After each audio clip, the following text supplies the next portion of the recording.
इमरान खान की हर लम्हा बढ़ती मकबूलियत से नून लीग में परेशानी की लहर दौड़ गई। नवाज शरीफ वतन वापसी के लिए संजीदा हो गए। पार्टी रहनुमाओं ने भी जल्द वापसी का मशवरा दे दिया। कहा, नवाज शरीफ की वतन वापसी इमरान खान के बयानी के मुकाबले के लिए जरूरी हो चुकी है। पार्टी में शहबाज शरीफ के साइडलाइन होने का भी खदशा पैदा हो गया। मरियम नवाज को नए इख्तियारात सौंपने की तैयारियां शुरू कर दी गई।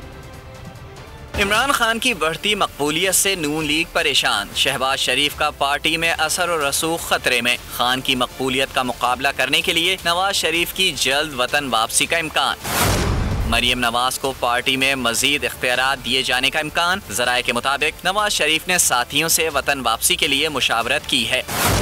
रहनुमाओं की अक्सरियत ने नवाज शरीफ की वतन वापसी के हक में मशवरा दिया। ज़राए का कहना है नवाज शरीफ जल्द वतन वापसी के लिए संजीदा हैं। दूसरी जानिब नून लीग की सियासत से शहबाज शरीफ का पत्ता साफ होने का इम्कान है। ज़राए के मुताबिक मरियम नवाज को पार्टी में मजीद इख्तियारात सौंपे जाने का इम्कान है।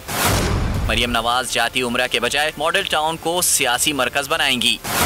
पंजाब में PTI का बढ़ता हुआ असर खत्म करना उनकी तरजीह होगा। सब्सक्राइब करें और बेल दबाएं ताकि कोई खबर रह न जाए।